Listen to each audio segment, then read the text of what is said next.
I'm Matthew Drutt, and this is Eye on Art. In this week's segment, it's another great time for painting in New York, from the classics of abstract expressionism to more recent collaborative ventures between painting and sculpture. So come on along inside and we'll take a look. We're at an exhibition of work by Ken Tisa at Kate Werble Gallery. It's his first solo exhibition since 1999, although he's had a long and distinguished career in the United States and in Europe. He's originally trained as a painter, and behind me is one of his new 4-panel paintings that he made for the exhibition. But he also works in a variety of mediums and collaborates quite frequently with other artists. For this exhibition, it's the first time his collaborations with French master ceramist Vincent Bofill are on display. There's a beautiful array of some 30 ceramic works that he's made over a period of time with Bofill. And the exhibition was curated by Matthew Drutt, who's an artist and a former student of Ken Tisa's. We're at Boone Gallery in Chelsea, where they have an exhibition of paintings by Andrew Masullo. While it's his first show with the gallery, Masullo's had over 32 solo exhibitions in this country. He's been in even more group shows since the early 1980s.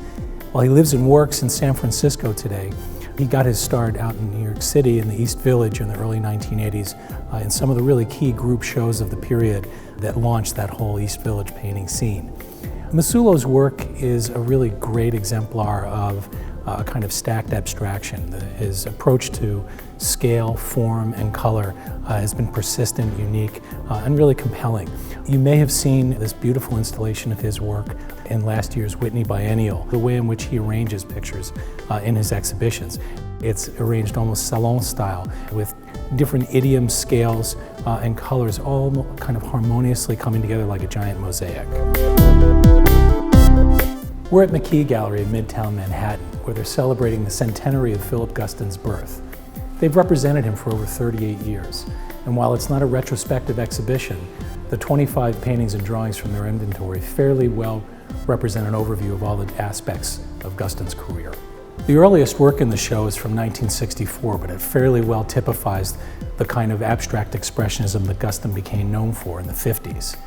Much of the work in the exhibition, however, really covers the landscape of his later figurative style, when he began almost a kind of comic abstraction with eyeballs, cigarettes, shoes, and what looked like hooded Klansmen trotting through nondescript landscapes.